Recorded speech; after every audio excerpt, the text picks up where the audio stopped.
আমরা বলি আইন সবার জন্য সমান, আবার বলি সরকার দুর্নীতির ব্যাপারে জিরো টলারেন্স। আচ্ছা, আইন কি সবার জন্য সমান? আবার এই যে দুর্নীতির ব্যাপারে বলা হয় যে জিরো টলারেন্স, এটাও কি সত্যি? না, কোনো কোনো ক্ষেত্রে হয়তো সত্যি না। যেমন সত্যি না ডেপুটি স্পিকারের পুত্র আসিফের ক্ষেত্রে। একটি খবর যেটি গণমাধ্যমেই প্রকাশ হয়েছে, দেখুন তার সঙ্গে মিলিয়ে যেই কথাটি আমি শুরুতে বললাম তার সঙ্গে মেলে কিনা।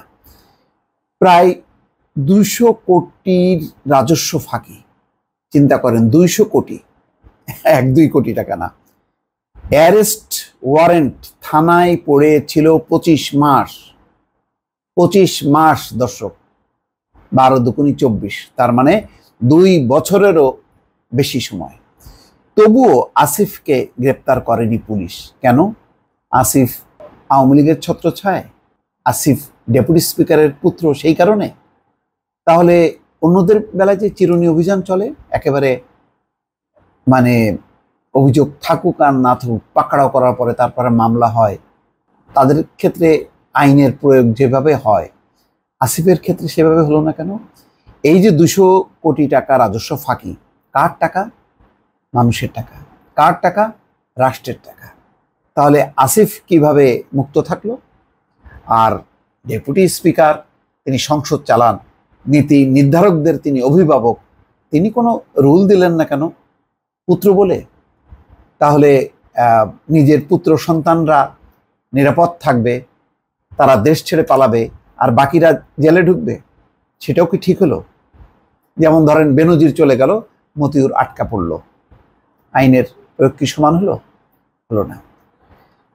প্রায় 200 কোটি টাকা রাজস্ব ফাঁকির মামলায় 2021 সালে গ্রেপ্তারি পরোয়ানা জারি করা হয়েছিল পাবনার বেড়া পৌরসভার মেয়র SM আসিফ শামসের বিরুদ্ধে। তিনি আবার মেয়র, দেখেন কেমন মেয়র, যিনি 200 কোটি টাকা রাজস্ব ফাঁকি দিয়েছে। এরপর 2.5 বছরের বেশি সময় ধরে দিব্যি ঘুরে বেরিয়েছেন তিনি, কেননা তিনি জানেন যে কিছুই হবে না। তেমনই এক শাসন ব্যবস্থার মধ্যে আমরা আছি। অব্যাহত রেখেছেন নিয়মিত কার্যক্রম, করেছেন ফেসবুক লাইভ, অংশ নিয়েছেন নির্বাচনী প্রচারণায়। এর মধ্যে 2 বছরের বেশি সময় ধরে সেই পরোয়ানা বেড়া থানায় পড়ে থাকলেও জাতীয় সংসদের ডেপুটি স্পিকার মোহাম্মদ শামসুল হক টুকুর ছেলে আসিফকে গ্রেপ্তার করেনি পুলিশ। সবশেষ গতকাল বৃহস্পতিবার আদালতে হাজির হয়ে কিছু নথি দাখিলের পর তার বিরুদ্ধে জারি করা গ্রেপ্তারি পরোয়ানা প্রত্যাহার করে নেন ঢাকার জেনারেল সার্টিফিকেট অফিসের আদালত। 2014 সালের জানুয়ারিতে ইন্টারন্যাশনাল গেটওয়ে অপারেটর ভিশন টেল লিমিটেডের চেয়ারম্যান আসিফের বিরুদ্ধে রাজস্ব ফাঁকির মামলা করে বিটিআরসি, বাংলাদেশ টেলিযোগাযোগ নিয়ন্ত্রণ কমিশন।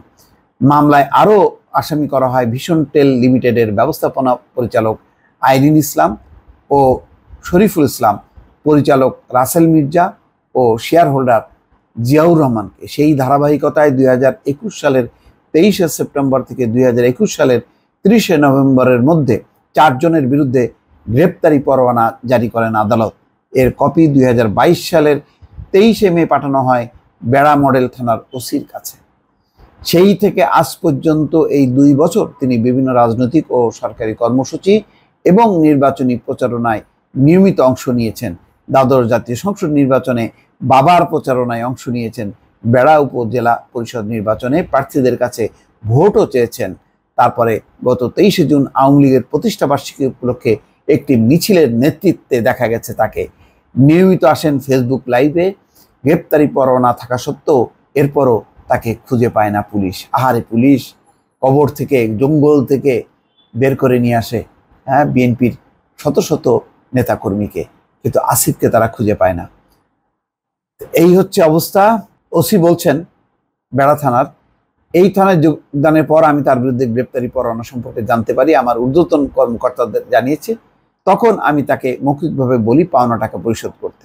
তো এখন হলো তাদের ক্ষেত্রে মৌখিকভাবে বলা হয়, আর অন্যদের ক্ষেত্রে কি বলবো, মানে কোথার থেকে যে নাজিল হয় পরোয়ানা, তারপরে ফট করে নেওয়ার পরে জানতে পারে যে তার বিরুদ্ধে মামলা আছে। এই হচ্ছে, এই জন্য শুরুতেই বললাম যে আইন সবার জন্য সমান না, আবার দুর্নীতির বিরুদ্ধে জিরো টলারেন্স, এটাও বোধহয় সবার ক্ষেত্রে সমান না। দর্শক ভালো থাকবেন, আল্লাহ হাফেজ।